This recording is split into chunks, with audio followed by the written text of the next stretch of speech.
हरि भजन न भवतरीय यह सिद्धांत अभी। जब तक परमात्मा का भजन नहीं किया जाएगा तब तक इस भवसागर से पार पाना बड़ा मुश्किल है। जैसे पानी के मथने से घी नहीं निकलेगा, बालू की पेराई करने से तेल नहीं निकलेगा, लेकिन बाबा ने कहा हो सकता भैया निकल जाए, हो सकता है निकल जाए। क्योंकि मैंने पहले कथा बता चुका हूँ, बार बार किसी को बताना उचित नहीं है।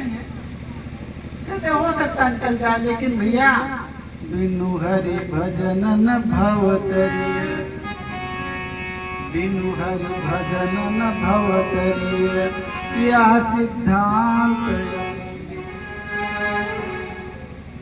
जब तक भगवान का भजन नहीं किया जाएगा तब तक इस संसार सागर से पार पाना बहुत ही मुश्किल है।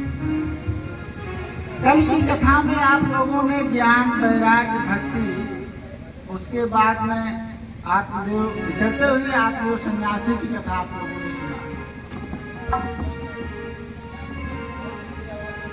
आत्मदेव सन्यासी ये हमारी आत्मा जो है ये क्या है? यही आत्मदेव है। ये बिल्कुल विरक्त है भैया, इसको ना कोई पाप से मतलब है ना पुण्य से मतलब है। हम रात दिन चाहे जितने पाप कर डालें और चाहे जितना पुण्य कर डालें, इस आत्मा को न पाप लगता है न पुण्य लगता है। पंडित जी, ये तो आप बड़ी खुशी की बात बता रहे हैं। आत्मा को ना तो पाप लगता है ना ही पुण्य लगता है, ये हर चीज से निर्लेप है। फिर महाराज जी लगता किसको है पाप? आत्मा को नहीं लगता है तो किसको लगता है? जीव को लगता है, जीव को।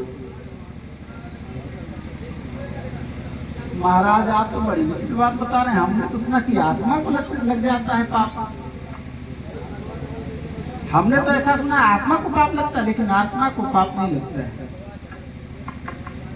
हमारा ये शरीर हमारा जो है ये 10 इंद्रियों से बना हुआ है। आज की कथा कुछ ऐसे विलक्षण चलेगी जो है महात्मा के बाद में तुरंत जो है सूत्र से सौनकादि ऋषियों ने प्रश्न किया था कि हे प्रभु बताइए इस संसार की उत्पत्ति कैसे हुई है? ये संसार की उत्पत्ति कैसे हुई है? तो एक कथा जो है रात्रि तक यही चलेगा आज के प्रसंग में कि उत्पत्ति कैसे होती है संसार की, कैसे क्या होता है और किस कारण से भागवत कथा आई है यहाँ पे इस संसार में। तो मैंने बताया क्या कि आत्मदेव जो है वो सन्यासी है, विरक्त है, और उसकी पत्नी क्या है? धुंधुली नाम बताया था व्यास जी ने। धुंधुली क्या है? हमारे कुविचार, हमारे कुविचार माने दूषित मन, यही धुंधुली है। आखिर इस गाड़ी को लेकर के चलने वाला कौन है? मन ही तो है ना। बिना मन के शरीर रूपी गाड़ी नहीं चलता है। यही इसका ड्राइवर है, इसको लेकर के चलता है। जहां मन चाहता है वहीं आपको लेकर के चला जाता है। ये बहुत समझने का विषय, बड़े समझने की कथा थी ये कल की धुंधकारी वाली। और पुत्र क्या हुआ इसका? धुंधुली का पुत्र जिसको इसने अपनाया, इसके पैदा नहीं हुआ था। धुंधकारी बताया गया था, धुंधकारी इसको पैदा नहीं हुआ था, इसने अपना लिया था। इसको अपनी सगी बहना के पुत्र को अपना लिया था। झूठ बोले। ऐसे हमारे जब विचार होते हैं ना तो मैं अच्छी जगह पर भी झूठ बोल जाते हैं और उस झूठ का परिणाम बड़ा घातक हो जाता है। जो बाबा जी ने एक फल दिया था आत्मदेव सन्यासी को, इसको ले जाकर के अपनी पत्नी को दे देना और बहुत बड़ी जो है पुत्रवती हो जाएगी, बड़ा सुंदर निर्मल हो जाता, बड़ा निर्मल पुत्र पैदा होगा।